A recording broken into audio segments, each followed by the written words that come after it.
జయ శుభకర వినాయక శ్రీకాణి భాగవర సిద్ధి వినాయక.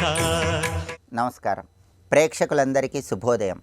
ఈనాటి శుభయోగం శీర్షికన ఆషాఢమాసం ప్రారంభమవుతున్న తరుణంలో ఎలాంటి ముఖ్యమైన విధి విధానాలు పాటించాలో, అలాగే రామరక్షా స్తోత్రంలో ఉన్నటువంటి అంతరార్థం ఏంటో పరిశీలిద్దాం. ప్రధానంగా ఈ రోజు నుంచి ఆషాఢమాసం ప్రారంభమవుతోంది. ఆషాఢమాసం ఉగ్రదేవతల ఆరాధనకు అనుకూలమైన మాసం. దుర్గా, కాళీ, చండీ, మహిషాసురమర్ధిని ఇలా ఉగ్రదేవతలను ఆషాఢమాసంలో ఆరాధన చేస్తే విశేషమైన శుభ ఫలితాలు చేకూరుతాయి. ఆషాఢమాసంలో తప్పనిసరిగా శుక్లపక్ష దశమి రోజు శాఖవ్రతం అనే ఒక ప్రత్యేకమైన వ్రతం చేసుకోవాలి.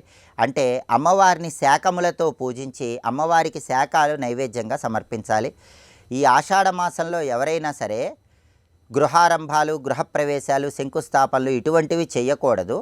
ఆషాఢమాసం జపాలకు, ధ్యానాలకు ప్రీతికరమైనటువంటి మాసము. మీరు ఎంత జపం చేస్తే, ధ్యానం చేస్తే అంత అద్భుతమైనటువంటి శుభ ఫలితాలు ఆషాఢమాసంలో సిద్ధింపజేసుకోవచ్చు. అలాగే బుధవారం సందర్భంగా రామరక్షా స్తోత్రంలో ఉన్న శ్లోకాలలో దాగి ఉన్న అంతరార్థాన్ని పరిశీలిస్తే, రామరక్షా స్తోత్రంలో జిహ్వాం విద్యానిధి పాతు కంఠం భరతవందితః స్కందౌ దివ్యాయుధ పాతు భజౌ భగ్నేశ కార్ముక అంటూ రామరక్షా స్తోత్రంలో శ్రీరామచంద్రమూర్తిని మనం కీర్తించాలి. దీనిలో ఉన్న అర్థం ఏంటంటే, జిహ్వాం విద్యానిధి పాతుం అంటే నా నాలుకను విద్యానిధి అయినటువంటి శ్రీరామచంద్రమూర్తి సదా కాపాడాలి. అంటే నాలుకలో ఉన్నటువంటి శక్తిని ప్రచోదనం చెయ్యాలి అని అర్థం. అలాగే కంఠం భరతవందితః భరతుడి చేత ఎల్లప్పుడూ నమస్కారాలు స్వీకరించే శ్రీరామచంద్రమూర్తి నా కంఠాన్ని కాపాడాలి, నా కంఠంలో ఉన్న శక్తిని ప్రచోదనం చెయ్యాలి. స్కందౌ దివ్యాయుధ పాతు అంటే దివ్యాయుధాలు ధరించినటువంటి శ్రీరామచంద్రమూర్తి ఎల్లవేళలా కూడా నన్ను రక్షిస్తూ ఉండాలి అని అర్థం. శ్రీరామచంద్రమూర్తి దివ్య ఆయుధాలను ఆయన భుజాల మీద అమ్ముల పొది ధరించి ఉంటాడు కాబట్టి ఈ స్కంద భాగాన్ని శ్రీరామచంద్రమూర్తి కాపాడాలి అని ప్రార్థిస్తున్నాం. అలాగే భుజౌ భగ్నేశ కార్ముక. భగ్నేశ కార్ముక అంటే అర్థం ఏంటంటే, శివధనుస్సును విరిచి అద్భుతమైన బలపరాక్రమాలు ప్రదర్శించిన శ్రీరామచంద్రమూర్తి నా భుజాలను కాపాడాలి, అంతటి భుజబలాన్ని నాకు కలిగింపజేయాలి అని ప్రార్థించడమే ఈ శ్లోకంలో ఉన్న అర్థం. ఆ తర్వాత కరౌ సీతాపతి పాతు హృదయం జానుదగ్నజిత్ మధ్యం పాతు ఖరద్వంశీ నాభిం జాంబవతాశ్రమ అంటూ రామరక్షా స్తోత్రంలో వర్ణించారు. దీనిలో ఉన్న అర్థాన్ని పరిశీలిస్తే, కరౌహు సీతాపతి పాతు సీతాపతి అయినటువంటి ఆ శ్రీరామచంద్రమూర్తి నా చేతులను కాపాడాలి, నా చేతుల్లో చైతన్య శక్తిని ప్రచోదనం చేయాలి. హృదయం జామదగ్నజిత్ అంటే సాక్షాత్తు జమదగ్ని కుమారుడైనటువంటి పరశురాముడికి ఉన్నటువంటి అహంకారాన్ని తగ్గింపజేసినటువంటి శ్రీరామచంద్రమూర్తి నా హృదయాన్ని కాపాడాలి, నా హృదయ శక్తిని ప్రచోదనం చేయాలని ప్రార్థిస్తున్నాం. మధ్యం పాతు ఖరధ్వంసి. ఖరధ్వంసి అంటే అర్థం ఏంటంటే, శ్రీరామచంద్రమూర్తి ఖరుడు, దూషణుడు ఇలా దాదాపుగా 14,000 మంది రాక్షసులను యాగ సమయంలో సంహరించి విశ్వామిత్రుడికి సహాయం చేశాడు. అంతటి శక్తి సామర్థ్యాలు కలిగినటువంటి శ్రీరామచంద్రమూర్తి నా మధ్య భాగాన్ని కాపాడాలి. నాభిం జాంబవదాశ్రయ జాంబవతుడికి ఆశ్రయాన్ని కలిగింపజేసినటువంటి, తన అనుగ్రహాన్ని కలిగింపజేసినటువంటి శ్రీరామచంద్రమూర్తి నా నాభి భాగాన్ని కాపాడాలి, నా నాభిని ప్రచోదనం చేయాలని ప్రార్థించడమే ఈ శ్లోకంలో ఉన్న అంతరార్థం. కాబట్టి అర్థం తెలుసుకుంటూ రామరక్షా స్తోత్రాన్ని పఠించినట్లయితే శ్రీరామచంద్రమూర్తి సంపూర్ణమైన అనుగ్రహం కలిగి శరీరంలో ఉన్నటువంటి అవయవాలన్నీ చైతన్యవంతమవుతాయి.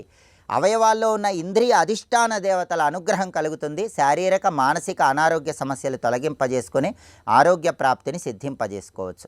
రేపటి శుభయోగం శీర్షికన పూరీ జగన్నాథ స్వామి వారి రథయాత్ర సందర్భంగా జగన్నాథ విగ్రహాల వెనుక ఉన్నటువంటి మర్మాలేంటో, రహస్యాలేంటో, జగన్నాథుడికి సమర్పించే నైవేద్యాల వెనుక ఉన్న పరమార్థం ఏంటో పరిశీలిద్దాం. నమస్కారం.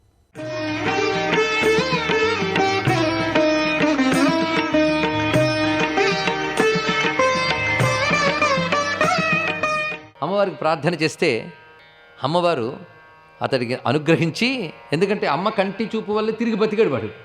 ఇప్పుడు మళ్ళీ తపస్సు చేసి ఈ కోరిక కోరుకున్నాడు శివుడిని ఓడించాలి అని. అప్పుడు అమ్మవారు తన చెరకు విల్లులోంచి ఒక చెరకు విల్లు తీశారట. అంటే జ్యోతిలోంచి జ్యోతి వెలిగించినట్లు. లేకపోతే అమ్మ చేతి చెరకు విల్లు ఖాళీ అయిపోయింది అనుకుంటారేమో, అందుకు చెప్తున్నాను ఇక్కడ. అందులోంచి ఒక చెరకు విల్లు తీసింది, అందులోంచి పువ్వుల బాణాలు తీసి ఇప్పుడు వెళ్ళినది. ఆవిడిచ్చిన ఆయుధాలు కదా, చక్కగా బయలుదేరాడు కైలాసానికి. ఏమిటి మళ్ళీ వచ్చావు అన్నాడు, నీతో యుద్ధం చేయడానికని. శివుడు ఎర్రగా చూశాడు, ఇదివరకు తగలబడిపోయాడుగా, అలాగే అని. ఏం కాలేదు, ఆయన హాయిగా ఉన్నాడు. మొత్తానికి అతడు వేసిన బాణ పరంపరకి శివుడు ఓడిపోయాడు. వెంటనే గౌరీదేవుని అంతఃపురానికి బయలుదేరాడు. అమ్మవారు మన్మధుడికి పూర్తి జయం ఇవ్వాలి, తనిచ్చిన వరం కదా. పిల్లాడికి తల్లి వరం ఇచ్చినట్టు ఇచ్చిందండి. ఇప్పుడు పిల్లాడు గెలుపు, ఒక్కొక్కప్పుడు పిల్లాడు గెలుపు చూపించాలి అని అనుకుంటుంది ఆ తల్లి. అందుకు తల్లిని ఆశ్రయించినట్టు ఆశ్రయించాడు. నాన్న ఒక్కడు కొడితే అమ్మ అని పిల్లాడు పరిగెడితే ఏంటంటే అలా కొడతారు అంటుంది అమ్మ. అదేవిధంగా శివుడు తగలబెడితే అమ్మ బ్రతికించి వాడికి బలం ఇచ్చిందండి ఇక్కడ. మొత్తానికి అమ్మ కరుణా కటాక్షాల వల్ల అంత బలం పొందినవాడు. ధను పౌష్పం మౌర్వీ మధుకరమయీ పంచవిశిఖాం. శంకర భగవత్పాల్ వారు చెప్తున్నారు, అమ్మ కృప వల్ల అంత బలం పొందినవాడు. తిన్నగా శివుణ్ణి గౌరీదాసుడిని చేశాడు.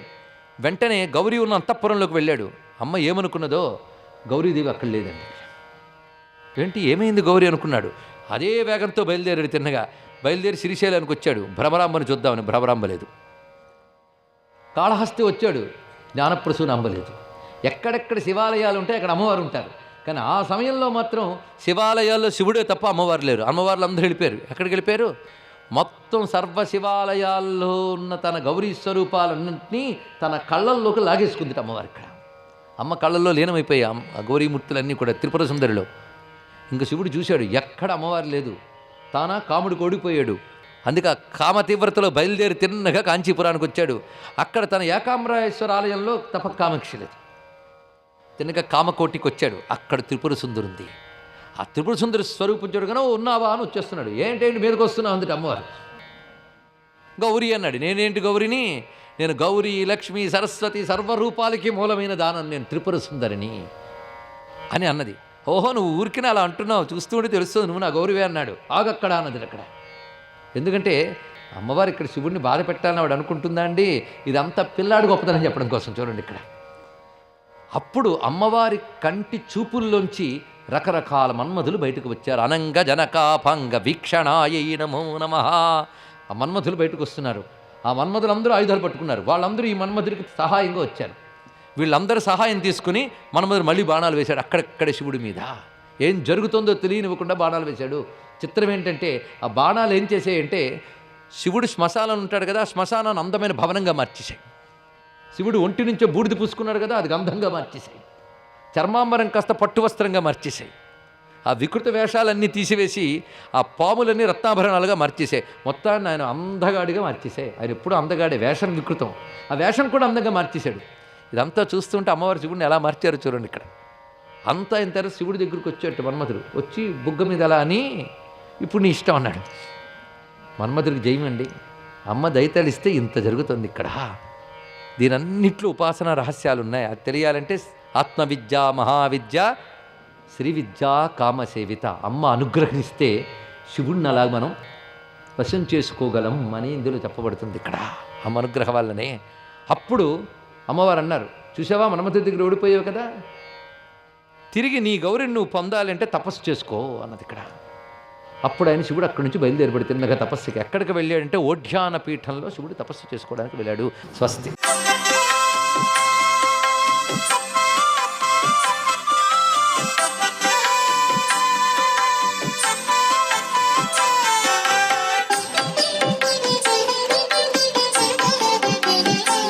ఓం నమో నారాయణాయ.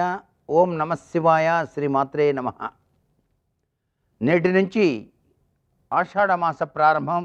ఈ మాసంలో రవి మిథున రాశి నుంచి కర్కాటక రాశిలోకి ప్రవేశించడంతో దక్షిణాయనం మొదలవుతుంది.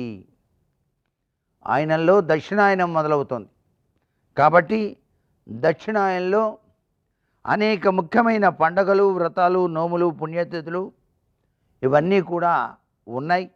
చంద్రుడు ఉత్తరాషాఢ, పూర్వాషాఢ నక్షత్రాల సమీపాన సంచరించేటువంటి కాలమే ఆషాఢమాసంగా మనకు శాస్త్రం తెలియజేస్తోంది. ఆషాఢమాసం శుభకార్యాలకు నిషిద్ధమైనటువంటి ఈ మాసంలో పుణ్యతిథులకు మాత్రం కొదవలేదు. దక్షిణాయన కాలం ప్రారంభమయ్యేటువంటి ఈ ఆషాఢ మాసంలో తప్పనిసరిగా పాటించవలసిన కొన్ని విధులు మన పెద్దలు కూడాను మనకు తెలియజేశారు. ఆషాఢ మాసంలో మహిళలు కనీసం ఒక్కసారైనా సరే తప్పనిసరిగా గోరింటాకు పెట్టుకోవాలి. మహిళలు ఆషాఢ మాసంలో గోరింటాకు పెట్టుకోవాలి ఒక్కరోజైనా. ఆషాఢ మాసంలో ఆరోగ్యరీత్యా విశిష్టవంతమైనటువంటి ప్రభావాలు కూడా మనకు శాస్త్రాల్లో చెప్పారు. వైష్ణవులు ఈ మాసంలో విష్ణుదేవునికి సంబంధించినటువంటి కొన్ని వ్రతాలు కూడాను ఆచరిస్తారు. విష్ణు దేవుని యొక్క ప్రీత్యర్థం అని చెప్పేసి ఈ 4 నెలల కాలం ఆహార నియమాలు పాటించేటువంటి సాంప్రదాయ లక్షణం కూడా ఉంది.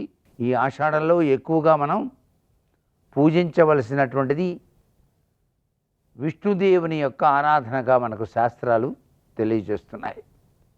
సర్వే జనా సుఖినో భవంతు. రామదూత హనుమాన్ శ్రీరామదూత హనుమాన్ శ్రీరామదూత హనుమాన్ శ్రీరామదూత హనుమాన్.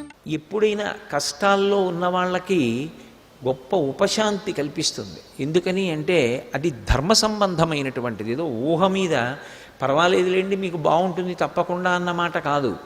దానికి భగవంతుడు నిర్దేశించినటువంటి విధానము ప్రాతిపదిక అయి ఉన్నది.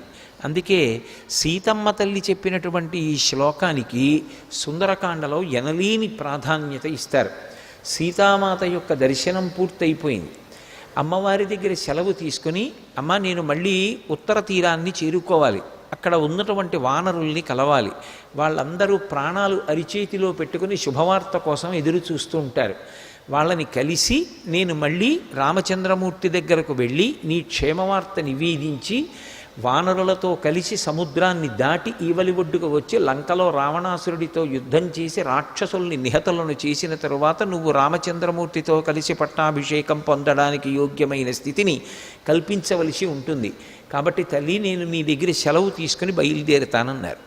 అమ్మవారు అనుజ్ఞనిచ్చింది. ఆయన చేతిలో అమ్మవారిచ్చినటువంటి ఆభరణాన్ని పట్టుకున్నారు.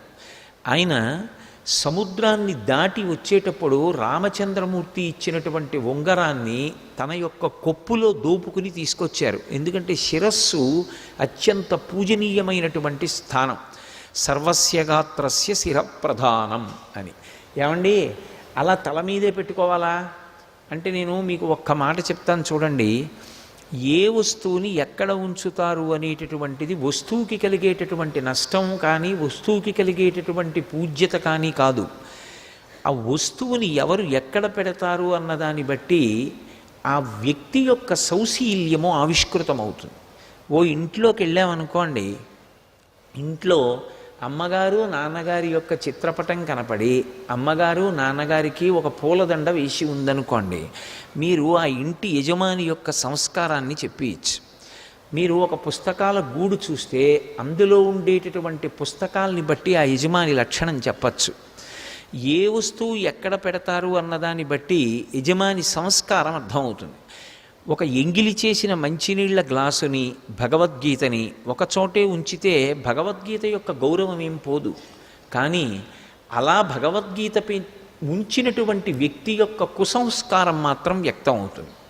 అందుకే ఏ వస్తువు ఎక్కడ పట్టుకోవాలో ఎక్కడ పెట్టుకోవాలో ఎలా తీసుకెళ్లాలో ఎంత జాగ్రత్తగా దాన్ని మనం కాపాడవలసి ఉంటుందో అలా వ్యవహరించినప్పుడే మనలో ఉండేటటువంటి సంస్కారము అభివ్యక్తమవుతుంది.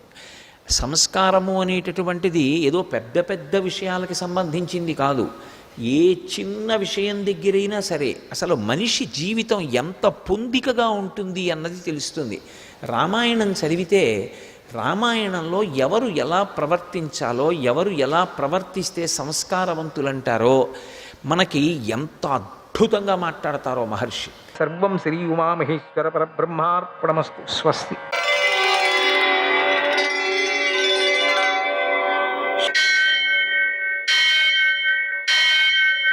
सहस्रशीर्षं देवं विश्वाक्षं विश्वशम्भुवं विश्वं नारायणं देवमक्षरं परमं पदं विश्वतः परमां नित्यं विश्वं नारायणगुं हरिं विश्वमेवेदं पुरुषस्तद्विश्वमुपजीवति पतिं विश्वस्यात्मेश्वरगुं शाश्वतगुं शिवमच्युतं नारायणं महाज्ञेयं विश्वात्मानं परायणम् सूर्यशौर्यमथेन्दुरिन्द्रपदवी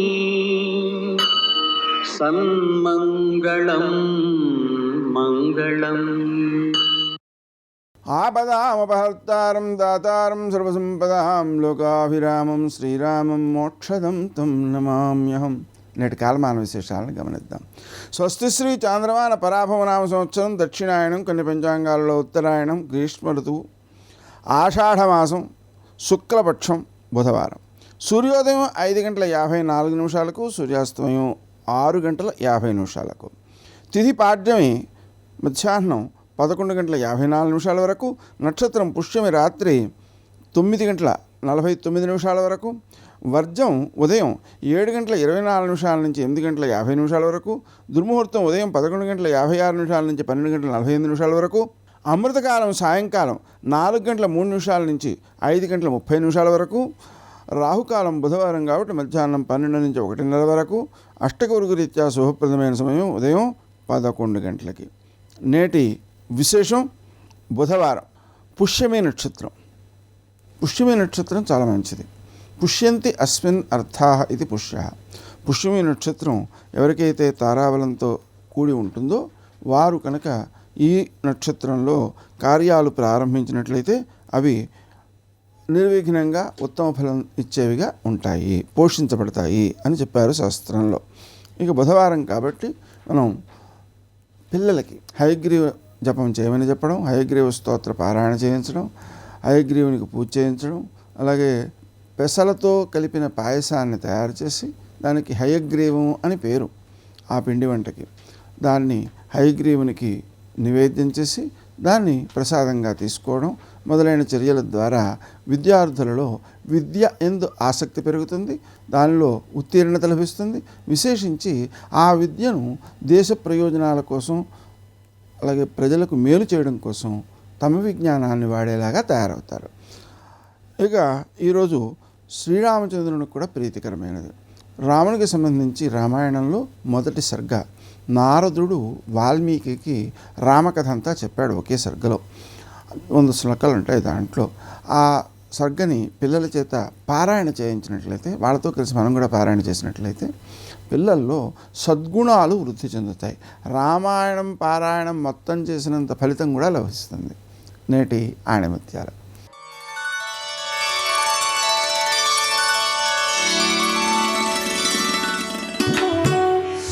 దేనికి బానిస కానివారే నిజమైన జ్ఞానులు.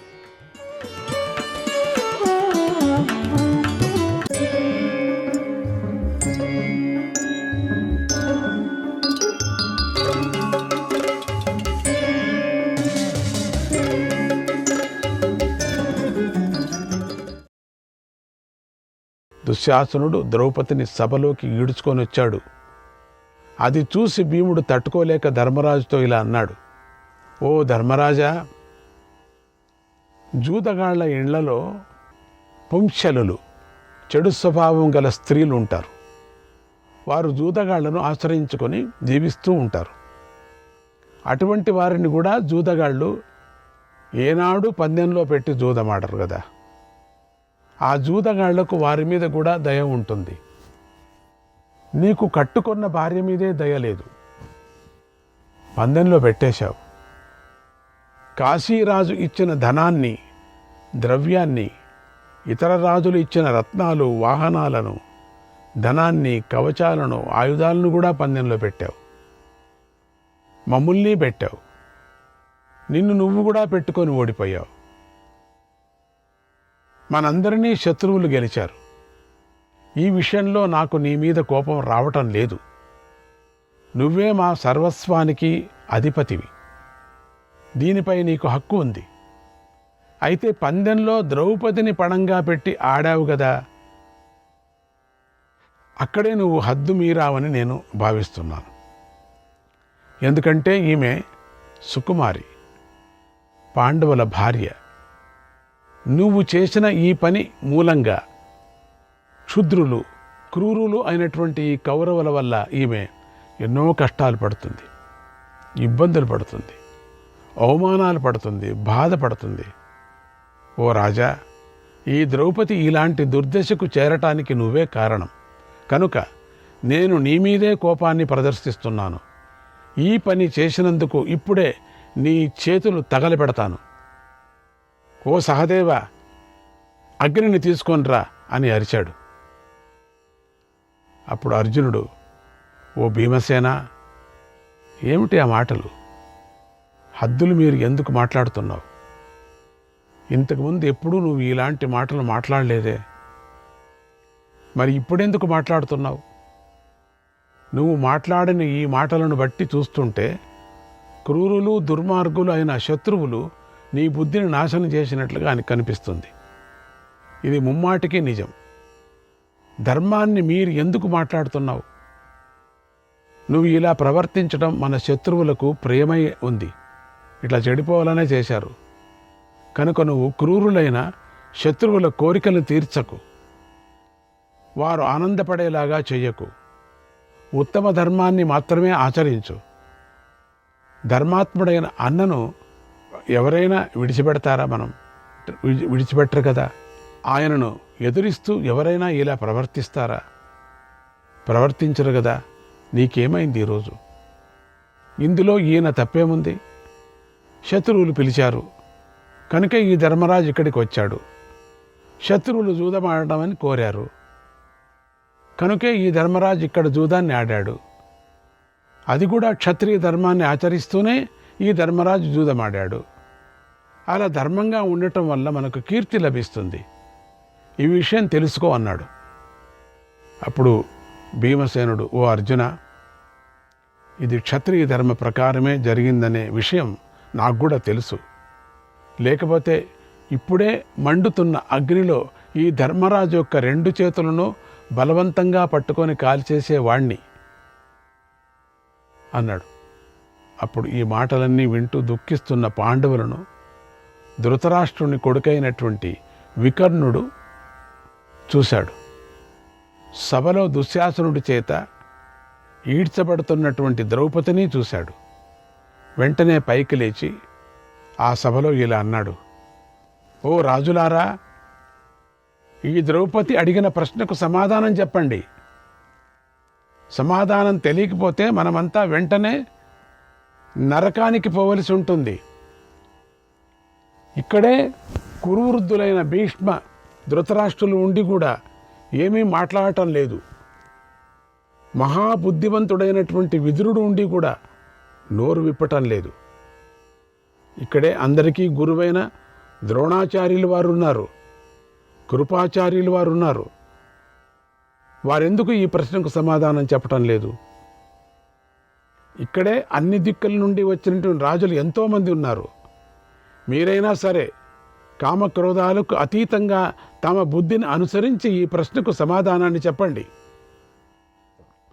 ఈ ద్రౌపదీదేవి అడిగిన ప్రశ్నకు చక్కగా విచారించి సమాధానాన్ని చెప్పండి. ఎవరెవరి పక్షమో చెప్పండి అని వికర్ణుడు సభలోని వారందరినీ మళ్ళీ మళ్ళీ అడిగాడు. కానీ అక్కడ ఎవరూ నోరు విప్పలేదు, ఎవ్వరూ మాట్లాడలేదు. ఇది మంచి, ఇది చెడు అని కూడా మాట్లాడలేదు. అలా ఎవరు ఏమీ చెప్పకపోయేసరికి వికర్ణుడు చేతులను గట్టిగా కొట్టుకున్నాడు. పెద్ద నిట్టూర్పు వీడుస్తూ ఇలా అన్నాడు, ఓ కౌరవులారా, ఓ రాజులారా, ద్రౌపదీదేవి ప్రశ్నకు మీరు సమాధానం చెప్పినా చెప్పకపోయినా నేను చెబుతున్న న్యాయబద్ధమైన మాటలను వినండి, ధర్మబద్ధమైన మాటలను వినండి. రాజులకు 4 వ్యసనాలు చెప్పబడ్డాయి. అవి వేట, మదిరపానం, జూదం, విషయాసక్తి. ఈ వ్యసనాలతో చిక్కినటువంటి మానవుడు ధర్మాన్ని విడిచిపెట్టి ప్రవర్తిస్తూ ఉంటాడు. ఇలా వ్యసనం మీద ఆసక్తి గలవాడు చేసిన పనిని లోకం మెచ్చుకోదు. ఈ ధర్మరాజు వ్యసనం పట్ల ఆసక్తి కలిగి ఉన్నాడు తెలుసా? ఈ జూదగాళ్ళు రెచ్చగొట్టడం వల్ల ఈయన ద్రౌపదిని పణంగా పెట్టాడు. ఈమె పాండవులందరికీ భార్య. ఈ ధర్మరాజు జూదంలో ముందుగా తాను ఓడిపోయాడు. తర్వాత ద్రౌపదీదేవిని పందెంలో పెట్టాడు. ఓడిపోయిన వాడిని ఓడని స్వతంత్రురాలై ఉన్న ద్రౌపదిని పందెంలో పెట్టే హక్కు అధికారం ఎలా ఉంటుంది? చూసారా? అడిగారు, ఎవరో ఒకరు అడక్కలేదే. ఇయం చ కీర్తితా కృష్ణ సౌబలేన పణార్థినా సౌబలేన పణార్థినా ఏతత్సర్వం విచార్యాగం ఏతత్సర్వం విచార్యాగం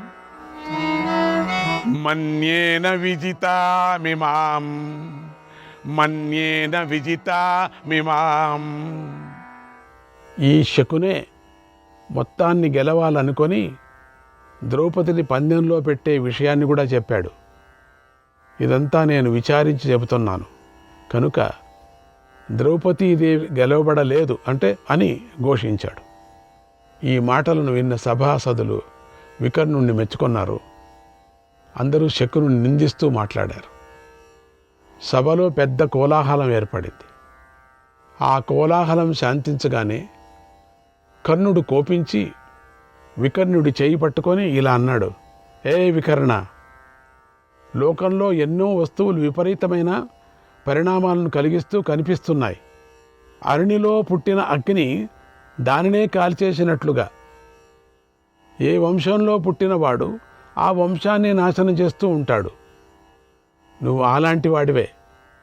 నీ వంశాన్ని నువ్వు నాశనం చేయాలనుకుంటున్నావా? శరీరంలో పుట్టిన రోగము శారీరక శక్తిని నాశనం చేస్తుంది. నువ్వు కౌరవుల శారీరక శక్తిని నాశనం చేసే ఒక వ్యాధి వంటివాడు. పశువులు గడ్డి మేస్తూ అదే ప్రదేశాన్ని తొక్కుతూ ఉంటాయి. పశువులు గడ్డి మేస్తూ తొక్కుతూ ఉంటాయి. నువ్వు కూడా కురువంశంలో పుట్టి ఇక్కడే ఉండి కౌరవులనే తొక్కేస్తున్నావు. నీ వారినే కీడు కలిగిస్తున్నావు. నువ్వు ఒక్కడివే తెలివైన వాడు కాదు. ద్రోణుడు, భీష్ముడు, కృపుడు, అశ్వత్థామ, విదురుడు, ధృతరాష్ట్రుడు, గాంధారి అంతా వీరందరూ కూడా నీకన్నా తెలివైన వారు కదా. నీకు తెలుసు కదా అది. ద్రౌపది ఈ సభలో ఎంత ఏడ్చి మొత్తుకున్నా వారేం మాట్లాడలేదే. అది నువ్వు చూసావు కదా. ఎందుకంటే వారందరూ ధర్మరాజు ద్రౌపదిని ధర్మబద్ధంగానే పోగొట్టుకున్నాడు అని భావించారు. వాళ్ళంతా ఊరికే కూర్చున్నారంటే అని ఒప్పుకున్నట్టే కదా వాళ్ళంతా కూడా. కనుకనే వాళ్ళెవరూ మాట్లాడలేదు. ఈ సభలో నోరు విప్పలేదు. నువ్వే అజ్ఞానంతో చిందులు తొక్కేస్తున్నావు. అంతేకాదు, నువ్వు బాలుడువు, పిల్లవాడు, వయస్సులో చిన్నవాడు. ఈ సభలో పెద్దవాళ్లాగా మాట్లాడుతున్నావు. ఇదేమీ బాగాలేదు. నీకు ధర్మతత్వం తెలియదు. నువ్వు మందబుద్ధివి. ద్రౌపదిని మనం గెలుచుకున్నాం. ఇది నమ్ము, ఇది తెలుసుకో, ఇది అంగీకరించు. ఈ విషయం తెలుసుకోక ద్రౌపదిని గెలుచుకోలేదనే మాట్లాడకు. నువ్వు మాట్లాడకూడదు. ఓ వికర్ణ, అసలు ద్రౌపది ఓడిపోలేదని నువ్వెలా అనుకుంటున్నావు? ధర్మరాజు సభలో తన సర్వస్వాన్ని పందెంలో పెట్టాడు కదా. ఆ సర్వస్వంలో ద్రౌపది కూడా చేరి ఉంది కదా. కనుక ధర్మబద్ధంగా గెలుచుకోబడినటువంటి ద్రౌపది విషయంలో అధర్మం జరిగిందని నువ్వు ఎలా అనుకుంటున్నావు? జూదం ఆడుతున్నప్పుడు నేను ద్రౌపదిని పందెంలో పెడుతున్నానని ఈ ధర్మరాజే ధనంగా పెట్టాడు. అందుకు పాండవులు అంగీకరించారు. ఇక ఏ కారణంతో ద్రౌపది ధర్మబద్ధంగా గెలవలేదని నీకు అనిపిస్తుంది?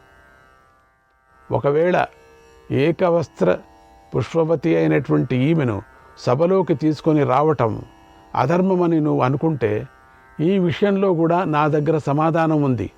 ఒక మాట చెబుతున్నాను విను. దేవతలు స్త్రీకి ఒక భర్తనే విధించారు.